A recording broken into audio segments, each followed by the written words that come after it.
Well, Sal, people who've been watching our shows can't be surprised by what happened, but it's Eric Adams' Independence Day. He's off the hook with the criminal charges, and he's now announced that he's running for mayor as an independent. How are you today? Jason, it's another sunny day out here in South Florida, as you know. Uh, I don't think any of this was unexpected. I think that you were right on, you hit the nail on the head with this whole court case and the fiasco that ensued afterwards. And I think the independent run was bound to happen because this guy was not liked in the Democrat Party lately. I wouldn't say always because he was partying with these guys, but the reaction of this, and again, you see these, I don't know what you want to call them, MAGA influencers. I don't know if Trump campaign pays these guys. I don't know what it's going on there, but they're trying again to make this a big deal that Eric Adams is now like the MAGA mayor. I want to remind people that, first of all, his case he was very much guilty of, whether he says, I didn't do anything wrong, but people pled guilty and are now facing sentences and there's repercussions for that. In the judge's own ruling, which I saw you put out, if anyone wants to bother reading it, which I suggest you do and don't be low information, he scolded Trump's Justice Department as well as basically clearing the 7 attorneys that left because of this that have integrity. By the way, the Republican attorneys, by the way, and basically saying that the case disgracefully is being dismissed with prejudice, which means it won't be brought back, which is a disgrace in itself due to political reasons. And Roger Stone says it best in his book Stone's Rules. Politics is theater for the ugly, and this got ugly, and it is ugly. And I still see this as Eric Adams' approval rating is 20% and dropping. Eric Adams now is an independent, makes this a 4-man race, which would favor Curtis Lewa as a Republican. So I'm all for him jumping in as an independent, but it's sickening to continuously see these MAGA influencers or whatever they want to call themselves. It almost seems, Jason, like they're parodying the exact same thing and just copy and pasting each other. This is something that's been alleged prior, with the Epstein files debacle, and you're seeing it again with this today. And you call it Eric Adams Independence Day. Yesterday was President Trump named it Liberation Day, and I guess that was Eric Adams Liberation Day. Good point. Yeah, it's weird. I still have the feeling that Trump hasn't followed this closely and must not be aware of the implications of what may happen next. But let's stay on Curtis Lewa for a second. He's a nice guy. I've had a limited amount of personal interaction with him, and I think he's certainly a much better candidate than any of the other dopes that are running. But Curtis had a tough time getting off the ground last time. New York is a media-intense market, and he's a media-savvy guy. He's had his own radio show and everything like that. But it's a difficult thing to do, Sal, to run and win for mayor of New York City. Can Curtis do it? Well, I say this. I think he learned a lot in his prior campaign. He had the right idea, but obviously he was a novice at running a campaign, and he lost. And I remind people that Rudy Giuliani, in his first mayoral campaign, he lost. Okay, many people lose. Look, President Trump, whether you like it, say it or not, whether you say it's stolen or whatever you want to call it, he lost, right? So everyone who loses, they come back. Richard Nixon lost. He came back to trounce his opponents and become president and get elected twice. And one is the record for the most electoral votes in a presidential election. So Nixon, another story of a comeback. Trump, another comeback. So I think Curtis's strategy is a winning one right now for Republicans. I'll tell you why.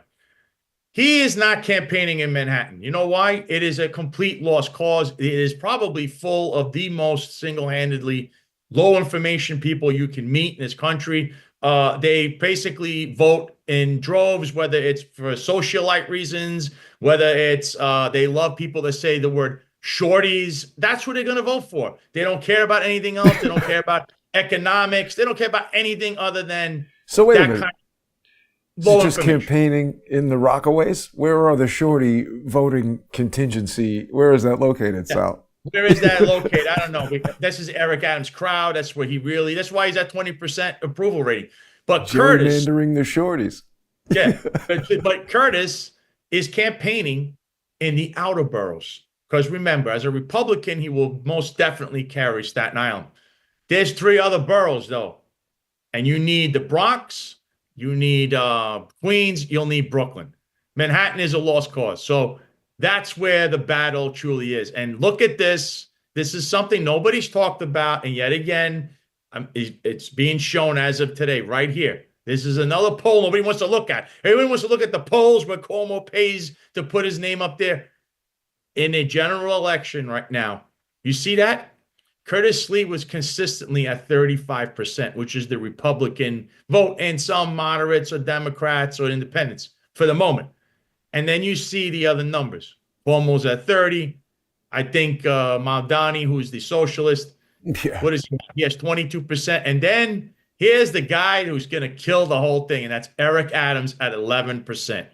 These three right there, they basically canceled themselves out. Oh, Jim Walden will be running, and he counts as an other because he's also an independent. So in a 4 or 5 man race where you're dividing the liberal vote or the socialist vote or the low information vote, that stronghold of the conservative vote and common sense people will win. So in that scenario, guess who becomes your next mayor in New York City? The guy Eric Curtis. Adams, a clown and a buffoon when he should really look at himself in the mirror. That's your next mayor. And then I would love to see what happens then, because here's a guy who's not corrupt. He's not paid for. He won't hire stooges and people that he owe or whatever. Guys like Tim Pearson, that if you watch my show today, the Greco show, we unveiled some brutal details of what happened in those lawsuits involving sexual harassment with him. That's not what you're going to see. Curtis will clean up the city because his heart and his mind is in the right place. He's not doing Yeah. it try to get rich. He legitimately cares, and he knows he can fix the city. He knows much of the policies inside out. Of course, can't say the same for Eric Adams, as you know. And I think this has been a failed experiment. And I hope New York City learns that just because someone says I was a cop and nobody really does any research and bothers looking, that you second guess when they say I'm a cop, law enforcement, law and order. Yet their whole career was the opposite. They were hiding. They were sexually harassing women. They were grifting with their groups. And that's what Eric Adams is. And I hope this doesn't backfire on potential candidates that are former or retired police officers. So, Sal, when you were on the NYPD, what was the official and what was the unofficial attitude towards Curtis Sliwa's guardian angels? It's really not any kind of government sanctioned thing. I mean, it's a vigilante organization, technically speaking. What did the cops think of them? They say that it's a gang, and then again, the NYPD is a gang. So, any group of people can be a gang. Curtis used to have we're not going to say not such a fond relationship, we'll say, with the police department in the 70s and 80s. Again, that was a rough time. You could go back and look at who was even in the streets and who was ruling the streets at that time. But since the Giuliani and Bloomberg era came in, and it was a lot of, we'll say a lot of cleaning up in the street, Curtis was a friend to the police department. He ended up in court cases against the organized crime. So he became close working with the police in general. But he's also he knows RoboCop. There you go. But his group is just an added set of eyes and ears in a place where people might be afraid to go to police officers. They might be afraid to tell, who you're going to tell in the police department. It goes back to Eric Adams, as you know. You file a complaint, it goes to the guy you're complaining about. I mean, the NYPD is really become a circus and a joke at this point, especially on this police commissioner who should resign in disgrace, but she won't do that. But I'm saying that they're an outlet for the actual New York City resident civilian. And plus, a lot of them know that Curtis, he had a radio show. Right now he doesn't because he's running for mayor, but he does have a big voice. He's got his own platform. He's got his own show, and he brings out all the points of the people that are forgotten in New York City. Nobody cares about the subway rider because Eric Adams wants to party with the friends of Eric Adams and the rich socialites all the people that'll vote again because they're low information, because all they want to do is be in a club. But the actual blue collar person, that single divorcee, the single parent, those people that have to work 3 jobs, they want a blue collar mayor, someone that will listen to them and follow through with what they promise. Eric Adams, the only thing he promises and follows through in is, where's the party at? What are you going to be paying me for? And is there a way to like influence peddle, or do you have connections to real estate or other rackets going on in the city? That's what he's all about. Holla at the shorties.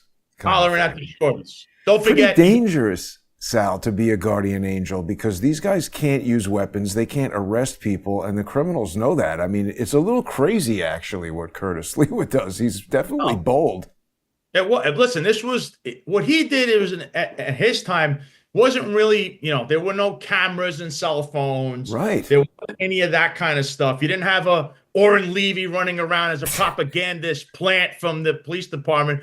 He was actually detailing the madness that was going on. He would go to the media, if you remember, have video. He's telling you this going on, that going on. There was no propagandist at that time. All right. And guys like him, or that other nut job that we discussed on the last time I was on, the other nut job that's screaming and yelling at every protest. These are the people that film things and then drive the narrative. Again, controlling the narrative, right? That's the whole point of this. You've heard it with John Schell, the chief of the department of NYPD. They want to control the narrative because it's all about perception management. But Curtis, in his day when he started, there was none of that. He was out giving you a narrative of what went on, the subway crime, the crime in the street, what the police department was doing, what political figures were doing. He got arrested doing protests, and he was civil disobedience. He didn't do anything crazy. He's not swinging at people. He's certainly not biting police officers like a certain politician did in Brooklyn, a city councilwoman who now Deputy Mayor Kaz Daughtry was hanging out with the other day. So he said that she was disgraceful, but he has no problem standing next to her. So that just shows you who you're dealing with. You're dealing with a bunch of slobs that really don't have a soul. They only care about themselves. They're self-impressed people that want to remain in power because they love the nightlife and all that other stuff. And that's where these Kaz Daughtry's and Eric Adams, all these kind of people stick. And so does Andrew Cuomo. I mean, he was a horrible governor, let's face it. And him being mayor, you're just repeating the mistakes of the past. But again, we have low information people in New York City who will just vote because they're Cuomo-sexuals, or whatever they want to call themselves. This is the woman right here that bit a New York City executive, and Kaz Daughtry was seen with them just the other day. So he was condemning her with John Schell at the time, the chief of patrol, and now they're going to sit there and stand behind her. Just so you understand what kind of human beings are running the police department in the Eric Adams administration. And if you elect Cuomo, you're getting the same bunch. You're going to get the same stuff, just so you understand that you're going back to the book of the past, and the past has not worked. Why do you want to move forward with the people of the past? Only a low information person would do that. That's what I'm trying to tell you. Manhattan's full of them. So Curtis is correct. Do not campaign in Manhattan. There is no point. They will only elect whatever says Democrat. It could be a 10-time convicted felon, a murderer. They will vote for him. I promise you, that's Manhattan in a nutshell. Yeah. Speaking of idiots running for mayor and campaigning in Manhattan, I wanted to ask you about Zoran Mamdani. Did you see this? You're running for mayor? Yes. Isn't this not First Amendment activity, shutting down a business 3 weeks in a row? How many New York City businesses could tolerate to close their location 3 weeks in a row? This is an economic attack on Tesla. How can you sanction this? You will never be mayor. This is not the use of the First Amendment. This is, step away from me. Don't advance towards me like that. Yeah, you did. You just came up to me in a threatening manner and you're advancing towards me. Back up. Who is that guy? I don't know. You like how these thugs try to press up on the 5'8", 150-pound guy? You're just asking him a question, and he's obviously... He put his hand on my shoulder And that's the indicator for the heavy and the high vis vest to come over and just, set a pic so this douchebag can walk away and go set up his little socialist grocery. So this guy hit me, you see, and he's like, oh, I didn't do anything. I said, you're charging right at me, shithead, and you look like you weigh about 250 pounds. Listen, if you're going to run for office and you're going to, be out in a crowd and you're answering questions, you can't have a 6'5" stooge then walk in and try to browbeat and bully people around. I mean, it's not legit. But what about this, Sal? This was Tesla Saturday. It's the third week in a row they've closed it down. They got a sign right here. It says, burn a Tesla. It's a public incitement to violence. And I got to show you this. Let me just show you this for a second here. Burn a Tesla. So they've got publishing incitements to violence.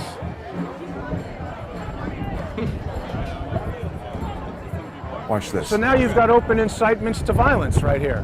Burn a Tesla. This is First Amendment. This is an open incitement to violence, and you're police officers. How is this allowed to be happening? You're the Counterterrorism Bureau, Sergeant Luizzo and Officer Kaiser. This is an incitement to violence. Look at this guy, Sal. How can you allow this to be here in public? It's a peaceful demonstration. It's an incitement to violence. Why are you getting involved in my conversation with the police? Why don't you fuck off and mind your own business? I'm talking to the police officer. I live here. This is my city. Keep it peaceful. Thank you. Okay, let's go back to this. You like how I told the guy, why don't you fuck off? And then the guy starts the body camera. But isn't that insane? Some bald, look at this guy. He's following me. He's chasing me. I'm telling him, this cop is telling me just walk away. And while I'm walking away, that guy's pursuing me. These people who are all wearing the color of the day start surrounding me. This idiot keeps antagonizing me. He's speaking with an accent, telling me to go back where I came from, which is about 10 blocks from where we are right now. This idiot comes in and I'm saying, how are you allowing all these people to surround me? Look at all the high vis vests that come around me. They're working with the police, Sal. I think, look, you asked a simple question, whether he want to answer it or not. All of a sudden, this other guy came in, and I don't know who this yellow vest people are, but that's the second guy that comes up to you. But the other guy with the camera, he came over to you. I don't know why he got involved. You could ask questions to anyone, especially in the police department, and all of a sudden, he got involved when that other guy walked over to you, but he didn't want to talk to you, and now you're getting surrounded by the guy who's pointing, saying you're a bad guy, and then that attracts attention. So because he failed to step in originally, sometimes by not acting and you're reactive, you could have a problem. So he let you get surrounded yet again when he could have answered your question and told that guy, just back off. I'm talking to him. Don't get involved in my conversation. He didn't do that. And then this guy came in and just started a 5 or 6 man pile up on you and you're getting chased away. And he didn't even tell you get away from me, the cop. So I have no idea what. Quite bizarre, isn't it? Look at this. Look at this segment. So this was on Fox News. This is Charlie Hurt. He was just standing there, and I said to him, Charlie, is this First Amendment activity? Look at this guy scratching his nose in the corner. You see the T-shirt he's wearing? Sunrise Movement. That's one of these 501c3 things that rich people can funnel money to. And then the 501c3 can say, well, we're protecting the First Amendment, so we're going to spend $600,000 getting a bunch of idiots in yellow vests to clog out the street here in front of Tesla and create a big event. The other thing that's crazy about it, Sal, is that I went back there. This was 2-3 hours after that, and the thing cleared out faster than an open bar party when the keg dies. This is the street 3 hours later. We had like 2,000 people. How did it clear out so quickly? That is crazy. Usually that doesn't happen, because things tend to lag on unless you get paid. Linger. Right. That's right. I like what you do is you're always out there, whether people like what you say or do out there, but you put things on film, you ask questions. I don't see why you're not allowed to not ask questions, but in that instance, you were getting surrounded because the failure of the officer, the mistake they made, in my opinion, is to say that other guy who's slowly moving in on you, because that's how a situation can occur. sir, I'm speaking to him. Would you please just go over there? I'll speak to you in a minute. He didn't do that. He The kind of cops got always do that. They always do that, right? I mean, that's training to control, to de-escalate. He didn't do that. You have to, yeah, you want to separate any issues that could happen. That wasn't a real issue because he was, I guess, you were talking to him, and then this other guy butts in out of nowhere and he's filming you and all this crazy He's stuff. pursuing me and stuff. He's coming at me. I mean, Yeah. it was my opinion, Sal, is that someone has told these police officers, we're going to cause this to happen so that the Oren Levi's and the Olya scooter casters and the whoever is working for the New York Post can get the photographs that we want to spread around the country to tell everybody, oh, look, Tesla is being protested. Let's have the stock go down. Let's have pressure on Elon Musk to leave the Department of Government Efficiency. And, we're going to continue to steal money. He's obviously shutting down things, I think.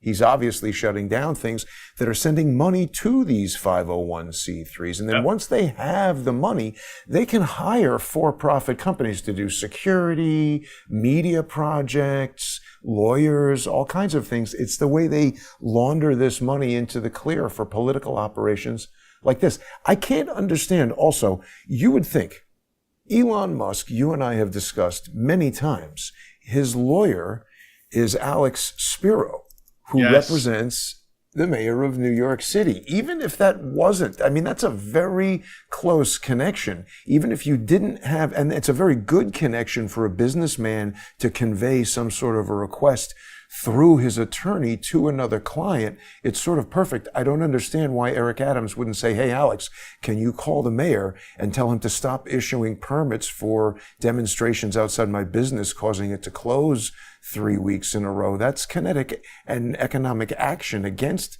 the business. It's way different than going to the park and saying, I don't like Elon Musk, or going to City Hall and saying, I don't like Eric Adams. How are they allowing this? That's, again, the police department can only they issue these permits, sound permits, City Hall allows the permits.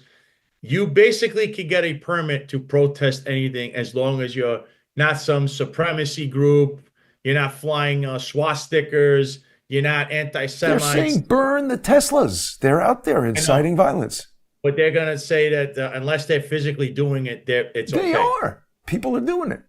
I know. I'm saying if it wasn't done in front of you, that's technically how they're going to get around all of that, because you're not allowed to not give a permit unless these are the reasons I'm telling you.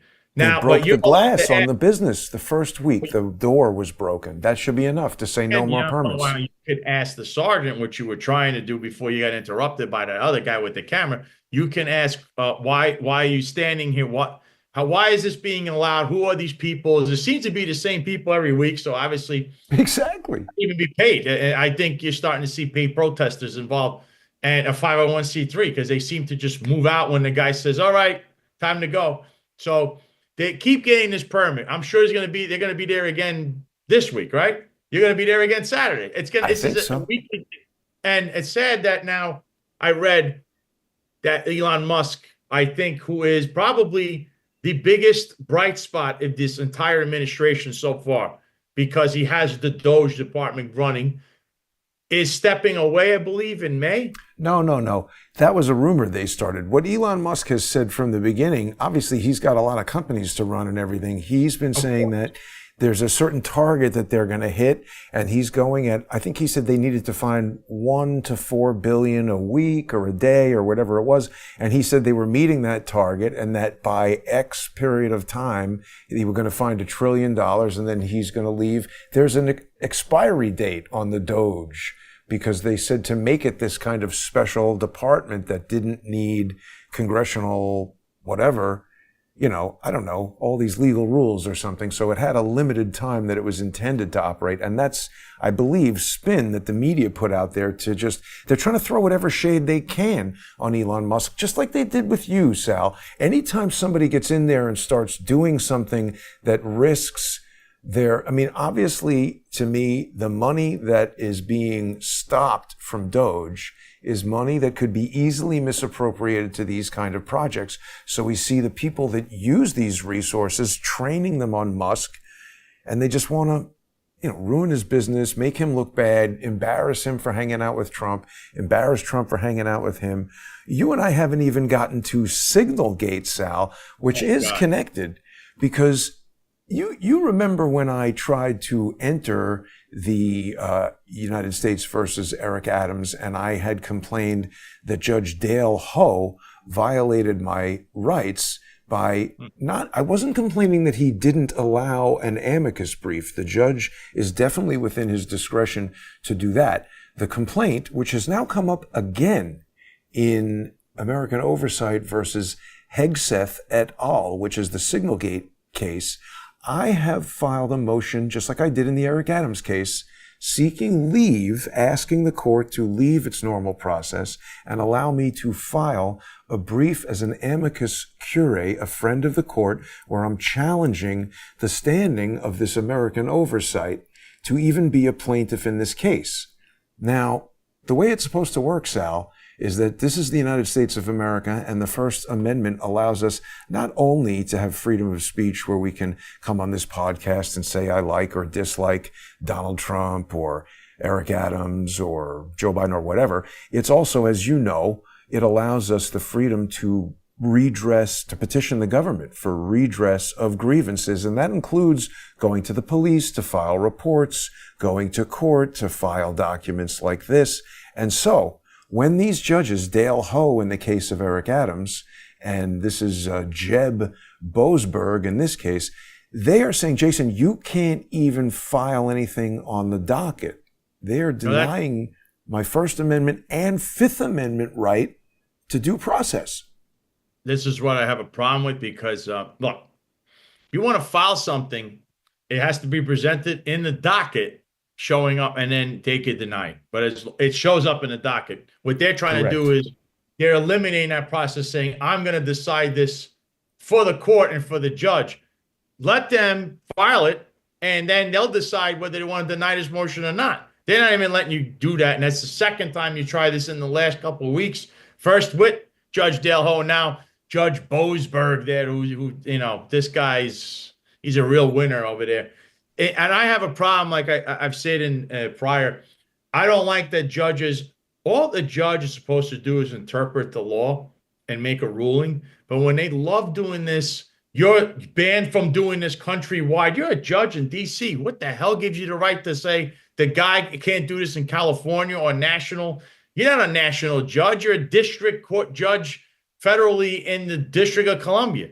So you put this injunction that's nationwide. What gives you that right? It's a complicated thing, though, Sal, because these judges do need to adjudicate cases that cross states. I mean, I like what they're talking about. I mean, you're onto something very important, and I like what they're talking about in Congress. There is, I think, Grassley or somebody has a bill proposed that will contain judges' ability to do that, particularly with the president, I think, is where it's important. But, it's funny. All this lawfare stuff they've been doing to me, Sal, I hope it's backfiring a little bit, because what it's done is it's inspired me to, obviously get more involved in legal stuff. I've written this proposal for a bill, and I gave it to a couple of different people in Congress, Eli Crane and Corey Mills. But this is a bill called the Judicial Accountability Act of 2025, and it's intended to establish a framework for the enforcement of the Constitution's Article 3 good behavior clause. It describes that judges will hold office while on good behavior. And this proposed bill is also intended to provide a mechanism for public oversight of the federal judiciary. Right now, it's the judiciary itself that provides the oversight. There's no check and balance there. And what this describes, Sal, like if you get into court, whether it's civil or criminal, and you feel that the judge has violated your constitutional rights, as I am saying I believe they have, you could file a motion under this new proposed thing, and it would go to a special clerk in Congress who would be tasked with only, dealing with these types of motions. And if the information that you provided meets the multi-pronged test described in this document, then it advances to a hearing, and it would be a special kind of hearing that wouldn't take place in Congress. It would actually take place in the district court judge's own courtroom, where they would be humbled by sitting in the defendant box while a member of Congress, they would select a member of Congress to essentially be their lawyer and defend them in this proceeding. And then the opposing party in Congress would choose the opposing counsel. So these two lawyers essentially would meet in court, and through the regular jury selection process, voir dire and all that stuff that happens to agree on the jury, you'd get a jury of 12 people, just regular citizens from this district court's district, because then the judge would know if you or I get into district court over a civil lawsuit, they better be polite and respect the law and your rights, or they might face you someday in a tribunal like this that could strip them of their judging powers. So this is a public check and balance against tyranny that would constantly remind the judges that they are beholden to the law and the Constitution. And if at the end of this trial, a jury of 12, not the Senate, not all this other crap, 12 people would say this judge acted on bad behavior, they would immediately lose their standing under Article 3, and they would no longer be a judge. And that's it. They'd be out. And instead of spending all this political capital to impeach one judge or two judges or five judges, this would be a check and balance against all district court judges. And people could hear evidence that's presented, and whether, no matter what happens, people could, which that's what I'm trying to say. When you filed this amicus brief that you did, right?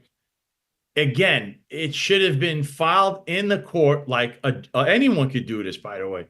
And then it's denied or allowed through by the judge, not by the court, not by the clerk, not by any of these people who are clearly doing that to you.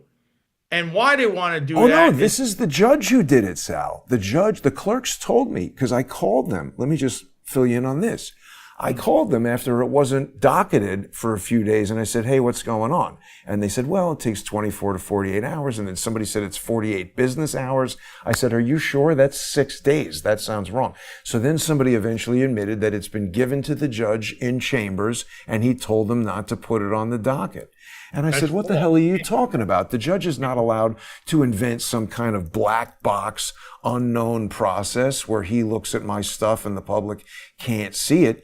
Then he did the most idiotic thing I could imagine a judge doing. I guess maybe the clerks told him that I was calling and making noise or whatever. So, because I was saying, it's got to be like you're saying. I was saying, look, this has got to be done on the docket.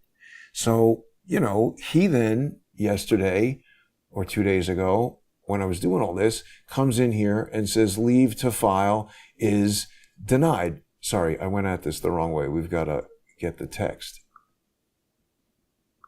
He actually added a minute order here, or a minute order, whatever it says, leave to file Jason Goodman. Look, now I'm on the docket. I'm on the record now as something happened, but what? So if there's an appeal of this 100 years from now, if people come to look at this record, they don't know what I had to say. Do you know why he did this, Sal? Mm-mm.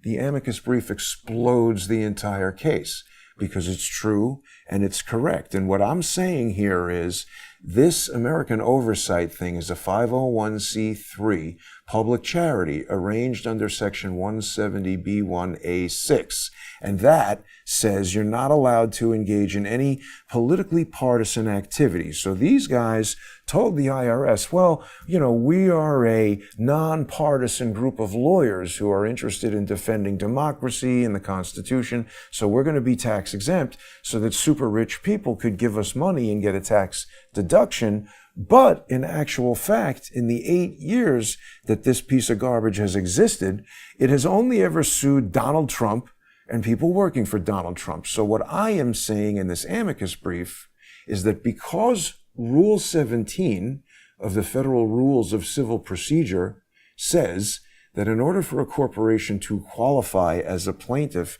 it's got to be operating under the laws by which it was organized. And since this thing is violating Section 501c3 of the IRS code, I'm saying it doesn't have standing to even be a plaintiff in this lawsuit. And since this lawsuit is all about stringently following government guidelines as defined in the Federal Records Act and getting all up Pete Hegseth's ass for sending a text to other people who are authorized to be receiving it, how are these guys allowed to be out of compliance? And it would make the judge look like an idiot for even entertaining this case, because the Federal Records Act doesn't even have a private cause of action that would allow this thing to sue.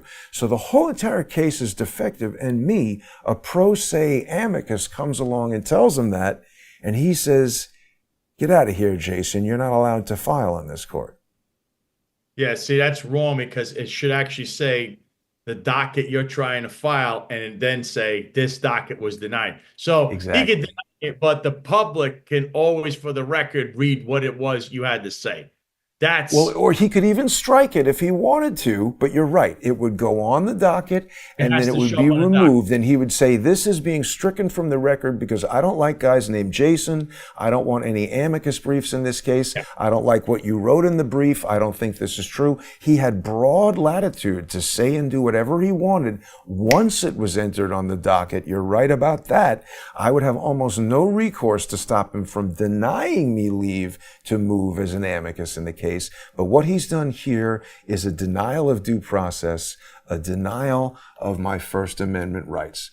And it's totally wrong. And people want to see the American oversight documentation.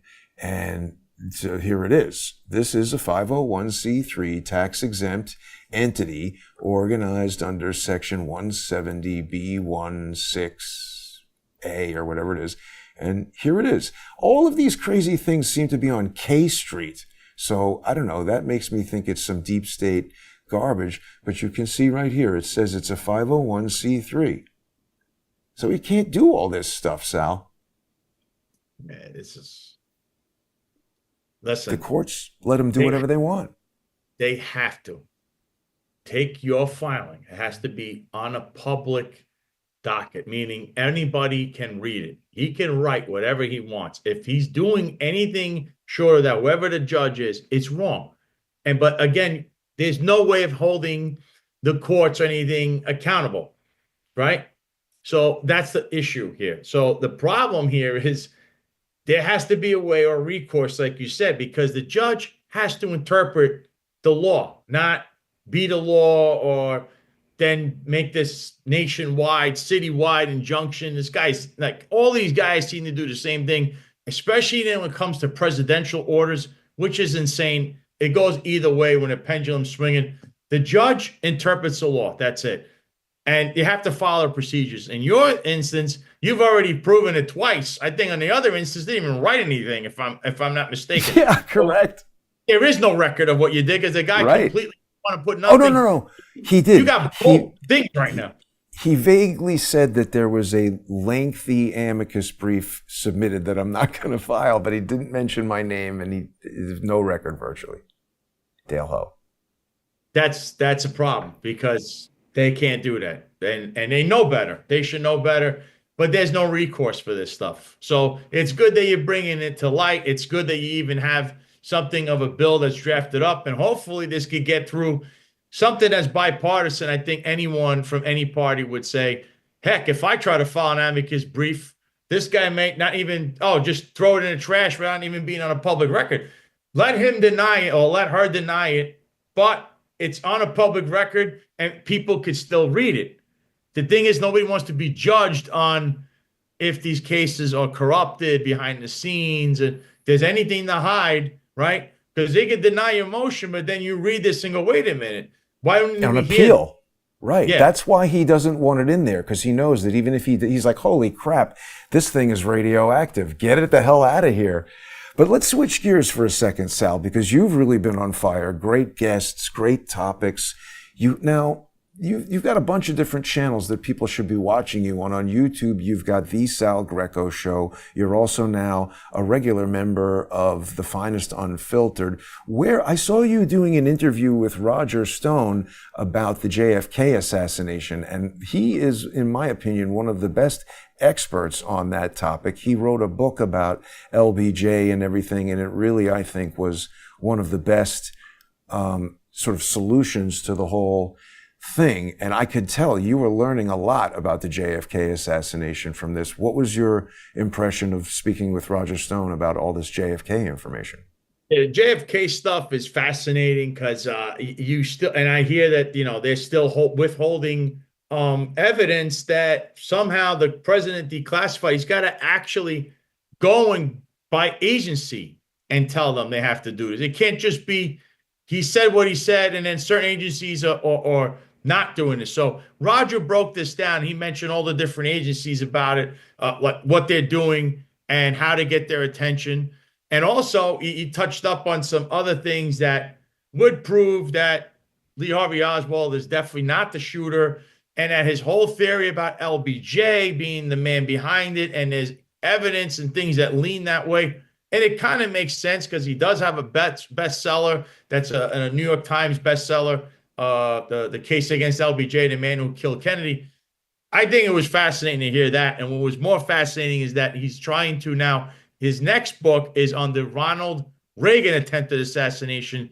And we found out that the shooter in that case, Hinckley, is not only attached to the Bush family, he's also attached to the shooter or the assassination of John Lennon. That individual, they were buddies. They went to the same, it's wild. And then all those files, there was a commission. All of those have been sealed, as you know. So now Roger, who is writing this book, will now say he is going to publicly try to lobby President Trump to now also declassify every single one of those files. And of course, Roger, who was working for President Reagan, and the chief of staff that belongs to President Trump right now, Susie Wiles, also worked for Ronald Reagan at this time. And there's a lot of other people that are still alive today that worked for Ronald Reagan. This was a little closer. As you know, it's about 44 years ago, this past Sunday, that assassination attempt took place. Wow. It's also the last assassination attempt that we know of a sitting president. Obviously, they tried to assassinate President Trump, but he was a former president campaigning at that time. So this is important because I'm sure there's a lot. George Bush seems to come up not only there, there's a link also that Roger stated that is back to President Nixon, and Bush seems to just move around the father, and somehow he's linked to these things. And at the time, you heard rumors but could never confirm anything either. So, but now a lot of time has passed. A lot of people have spoken. It's fascinating. That interview you could actually see on the Finest Unfiltered YouTube channel. Also on my X at the Sal Greco, you'll see that I stream each show, and it really has a lot of eyeballs and views and engagement on X. Because as you know, YouTube likes to censor people. Now on YouTube, if you go to my YouTube channel, the Sal Greco Show, you will see that last week on Thursday, I had Joel Gilbert on. And Joel Gilbert, who's a filmmaker, he's a political commentator, but what he's done is he's exposed Letitia James. Apparently, we didn't know about this, but she falsified documents. She committed mortgage fraud, apparently, by marrying her father and saying that she married her father. Yeah. We haven't seen the actual wedding video, well, but she said it. But she also in these documents that you have on screen there, the documents, as she also said under the thing, it was the trap or something like that. The term, the troubled asset recovery. Right. She's saying that she made less than minimal to get a loan when she clearly made $120,000 or more. Well, and she also misrepresented the property. She said it was 4 units instead of 5, which was a huge fraudulent claim because it put it into, it took it out of the category of being a commercial property and dramatically lowered her interest payments. This was a brilliant investigation by Joel. I mean, he does outstanding research, and it's another Great video. People really should be subscribing to all of Sal's channels. The Sal Greco Show As you on can YouTube. tell, right there, this thing has taken off and had a life of its own on my own YouTube channel, which then Oh, wow. leads- Look at that. 96,000 views. And the second video with the second part of this has another 20,000 plus. It's nonstop also. This Wow. video is going to be at 100,000 in another hour or two. This video is over 20,000. It doesn't show up right away, but these are segments from my show, which you could watch live on X or on repeat on X, and also on the Finest Unfiltered YouTube channel. And it's a network we have, the Finest Unfiltered, where we have, of course, the Finest Unfiltered podcast, Monday, Wednesday, Fridays, 8:05 live. I'm on Tuesdays and Thursdays, 12:05 p.m. live. And we have the Executive Perspective, which is at 5:05 or 17:05 p.m. Eastern time on Wednesdays live. So right now, that's what we have. We're going to add some more programs, but it's basically, we all have a piece that we, right now, currently, all 6 of us used to work at one time for the NYPD. So that's the connection. It's prior law enforcement, but of course, my shows, I've had everyone on from Roger Stone. I've had today I had John Scholar on. If you watch that episode from today, you're going to learn a lot of things about how not only how the city functions, but NYPD is plenty of lawsuits, allegations, is a lot of stuff. And of course, it points to none other than Eric Adams, now the Blue MAGA mayor, apparently. And it's not good. So I'm saying, don't fall for the low information hook lines of these influencer people, because they're going to tell you, oh, Eric Adams is independent, he's great. No. There's a lot there that they're trying to ignore and act like it never happened. But it did happen, and there's a trail of victims and a trail of lawsuits that could lead to civil and criminal liabilities, including my own case, because Jason, he might be called to the stand within the next 2 months. So Wow. I don't know why we're just ignoring all of this. Because what? Someone from the White House said so? That's not how this country runs. It's not a dictatorship. And as much as I love the guy who's in the White House, he's wrong on this issue. The DOJ was wrong. And this will backfire if you continue to back this man. But remember, Trump's approval ratings in New York City are 30% or less. Endorsing Eric Adams only makes his 20% drop even more. So it's irrelevant. I don't know. Why waste any political capital on a man that has no political future, other than he still has time to try to put Trump's name on the Woolman Rink and the very lengthy golf course in the Bronx. These are things that Trump had his name on, that Bill de Blasio, who Eric Adams loves to tout lately, said he took his name off and used the Capitol and the ride nonsense to say take his name off. But Eric Adams can try to put his name back. You've heard about this. Now, the Parks Commissioner is in charge of the vetting process, and also the deputy mayors, who all resigned, by the way. There was another company that tried to give a gift, and that was rejected, and these deputy mayors ran. But now the deputy mayor of public safety is all of a sudden, in an executive order, in charge of the Parks Department, which means Kaz Dawdry, who is named in numerous lawsuits and is involved in so much corruption himself, is now in charge of hearing this out. The only problem here, and that's the article, the Trump Organization purchased Eric Adams for Woolman Rink rights after City Hall. I think it was $120 million they were offered from But another Patel, company. isn't this the plan? Now Eric Adams will do this, and everybody will say, oh, look, quid pro quo. Trump got Eric Adams off. Eric Adams did this. This is all part of the setup.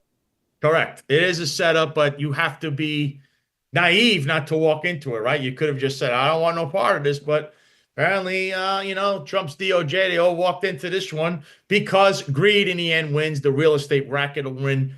So if they get this done, but again, there's another article of this, and I know Greg Smith wrote this from the city.nyc. The Trump Organization has a criminal or felony conviction, if you remember. Remember that whole nonsense trial? But he did get convicted. Oh, with Mershon, right. So they can't have their name on the Woolman Rink. And they can't have their name on the golf course, because you can't get your name. It's actually a rule, a law. You look at it. All these other companies would move ahead of the Trump Organization. Because it's on appeal, even if it's on appeal? even if it's on appeal, it's still that conviction stands. So you can't be rewarding these companies. So Even if it's P. Diddy? But P Diddy doesn't have an organization that No, owns I'm saying it was before. They took the key back. They took the key back. But see, to have the Trump organization back, you have to go over this hurdle. And this hurdle would take a few years, longer than Eric Adams being in office. But well, that's why they're going to do it. No, Sal, this is all part of it. They're going to do it, and then they'll say, oh, normally when you have a conviction, you can't do this. But because Eric Adams and Trump are buddies in corruption, this happened. This is exactly what's going to happen. I don't usually like to make predictions, but as you're saying, when it's just so easy, it's like looking at a cat playing with a glass of milk on the countertop. You know what's going to happen next. Of course, but that was the danger. I rang the alarms. I proved how corrupt this man is. Why would you walk into a trap like this is beyond me. The 3 mistakes so far that we have as a Trump presidency, it's already 3 is too many. Eric Adams being the first one. The second one is this Epstein file rollout, which is a complete disaster. And you're telling the public one thing and another. I lost track of all of that. I don't even think it's relevant, to be honest. It's P. Diddy's case is worse. The guy's in a Rico case by himself. That doesn't even make any case. It makes no sense. And then finally, the Signal Gate thing, where I said, I've been involved in this nonsense where they try to say guilt by association, you're in a chat. Sometimes you get thrown in these chats without even knowing. So there's 20 people. Whoever's talking in there assumes that the person, the admin, which is Mike Waltz, actually, right, knows who he's adding. Right. So Mike Waltz allegedly would be the guy. He's the admin. So he puts people in and out. But what we understand is his underling, a Biden leftover, might be the one who physically has his hands on the phone doing this because he's his underling. You can't assume that Mike Waltz even has the phone. But Mike Waltz then turns around and doesn't even give himself leeway, because I had said, if there's nothing criminal here, which it doesn't seem so, and there's nothing that was shared, there's nothing illegal about it. You could say it's a big snafu.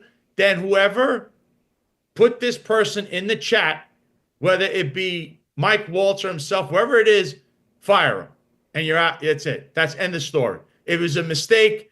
Nothing happened out of it. Just terminate the person that put him in. But then Mike Waltz said, I did it.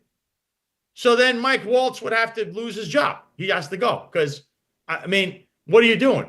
And I don't really think he did it because, again, his underling is the Biden leftover. It only makes sense that his pal in the Atlantic, which is where this Goldberg guy is, he'd be the one to let him in. So once again, Trump he doesn't even have an idea about this. He has nothing to do with this, but the administration walks into a trap. They walked into a trap with that. They walked into this Epstein. This guy's been dead 6 years. I don't know why people still care about him. There's really nothing much that hasn't been shown. There's nothing much left out of that. Ghislaine Maxwell's case is still active on appeal, so you may not be able to even see the documents. But P. Diddy, who's much more important, is a solo co-conspirator in a RICO case. I don't even know how that works. And then, of course, Eric Adams, the single most corrupt politician left in the United States, is now saying that Jesus Christ left him off, but he read a Cash Patel book. When he's partying with Jimmy Rodriguez, a self-admitted criminal mob associate, just a year ago at a nightclub that had reports for human trafficking, with Letitia James standing right there, and nobody did anything about it. It's wild. That's a wild turnaround, but that's a trap that they set. And you either walk into it or say, I'm staying out of it. And unfortunately, I don't know who it is, if it's Trump himself, they're telling him, his children, Boris Epstein, whoever it is that made him walk into these traps. Now you're in it, and now you got to try to dig yourself out of it. Those are his 3 mistakes. I think the biggest thing so far, obviously, Elon Musk. I hope the guy never leaves, because nobody ever knew any of this stuff was going on. He's also doing well, he's trying to rush things, like, because he knows time is, he's not wanting to waste time. I think the tariffs, in the long run, you will have 50, 60 years of prosperity if this country can withstand this. You saw the market tumble. People are already complaining. People are very low information. Like a baby can't handle anything other than a pacifier in front of them. People are the same 30 years later. So if you can't handle this, How are you going to, you need prosperity. You're going to have to suffer, even if it is for a short term. Short term could be 1 year. We don't know. Trump has his best intentions. It's the only shot you have. So if you're Well, he's complaining, negotiating with all these other countries, yeah, isn't he, this Sal? is It how seems it's like done. some of them have already caved in. Let Yeah, me it just, has to be one done more this way. question on Eric Adams, because we're getting close to the end of our hour here. We had this article, a little over a year ago saying that Eric Adams became a master mason in a secret ceremony at Gracie Mansion. I don't know. I mean, I don't think that you're necessarily like an expert in Freemasonry, and I'm not asking you to be that, but isn't this a little weird to have some sort of like pseudo-religious ceremony in the Gracie Mansion while he's mayor? I mean, and look, and here's, what's his name? The guy who's getting everybody into sexual abuse cases, Ankaban Madri, right? What's going on here, Sal? I believe this is just a ploy for trying to get protection. Some Freemason that they're trying to say it's some kind of conspiracy ring.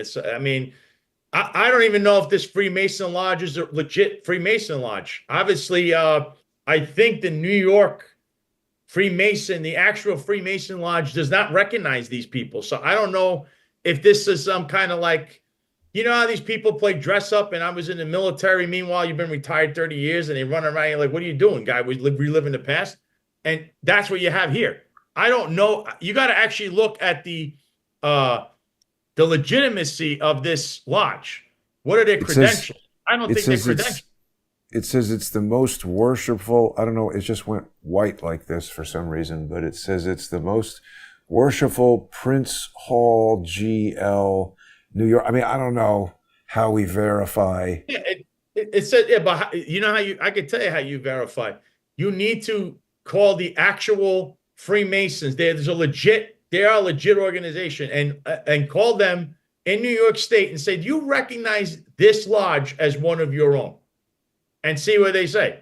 Because from what I understand is they're not a legit lodge. They were never recognized. So whatever is going on there is more of a, oh, look at us. We're part of a club that we're really not part of. Anyone could do this. You've seen this. Look, if I wear a Mets baseball jersey, I'm not a Mets player, but I'm one of. You could be on the color of the day. You could be just. You could put the color of the day, run around and say, hey, I'm Orrin Levy. Excuse me for being involved in raids and illegal raids of cannabis stores and stuff. Hey, by the way, his lawsuit, which they never filed this motion to dismiss. They filed a motion to dismiss. A friend told me about a case literally in 1 month. 1 month to take a motion to dismiss on a case. His is going on for many, 2 years now. They file it right away, usually, the motion to dismiss. Last question, Sal. Did you find it weird that Fred Flintstone and Barney Rubble were part of the Shriners or something, or the Water Buffalo Lodge? That was a strange sort of a Masonic reference in the cartoon, wasn't it? Yeah, maybe those guys that were there were part of the Masons, but the Masons are what they are. They're carpenters. A lot of them have lodges and they do carpentry work. You'll see their little come on, there's more to it than that. I don't know. They say that, but you might run into some, and maybe they might be politically connected, who knows, or some kind of secret society.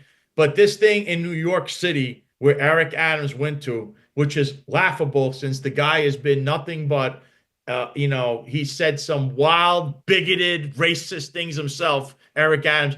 One of the things about being a Freemason is you can't be a racist or have controversial things going on, and they'll get rid of you. So that doesn't. If he talks about Negroes, he said something to Negroes? Negroes, shorties, crackers. His buddy called him Crumb. I mean, what the hell's going on? It's a circus. You can't bring a circus to the Mason Lodge. Come on. We're laughing, Sal, but this is privacy. We're laughing, but this is a little bit of I was trying to deal with this earlier because it's one of these things that, you and I knew for really months. Like, as soon as this whole business went down with Danielle Sassoon leaving, you basically knew right away this thing was out the window. But it's just such a bad outcome. It's really difficult to kind of grapple with, What it is, it's a slow demolition of a building. You're watching it. It was slowly demolished when really you could have done it quick and fast. kind of like my uncle used to do. He used to be in the demolition and construction. He actually worked with Fred Trump and the Trumps back in the Oh, day, wow. and they knocked down a lot of Brighton Beach. That's actually a historic fact. So you would knock it down real quick. You come with the excavator, even if it's illegal at that time. The building is empty. You come with the excavator, take the bucket, and you got to knock the whole house down from the top down, 2-3 floors. It's illegal to do it now, but you would do it just like that. But now Wow. you got to go through a whole process. So the thing is, you got to do it quick or you do it slow. What we saw is a slow demolition of this entire case, and it was sad. It's historic that it even happened this way. But in no means does this mean Eric Adams is not guilty or does he have a future. You could watch all my previous shows. You could watch my show. We've highlighted all his criminality, all kind of stuff going on, and it continues to this day. And you, the voter, will decide. Are you going to be low information and say he's the blue MAGA mayor because somebody with a high following that might have paid for it tells you so? Or do you follow the facts and the documents and you want to be someone who's an intellectual and say, nah, I'm going to make a very informative decision and say, Eric Adams cannot be my mayor. It's going to be up to you, New York City. And for the rest of the country, I suggest you really do not become low information. Check it out. The Finest Unfiltered YouTube channel. Like I said, the show is Monday, Wednesday, Fridays, 8:05 in the morning. Finest Unfiltered podcast. I'm on Tuesdays and Thursdays, 12:05 live, and then 17:05, 5:05 on Wednesdays, the Executive Perspective. And go to my X at the Sal Greco. My show streams there on Tuesdays and Thursdays. You can always watch it on reruns. And that's where technically I get the most views is on X. And also the YouTube, go to the Sal Greco Show on YouTube. You could check out the previous segments. And of course, there's stuff that's viral, like Letitia James. You could watch it over and over again.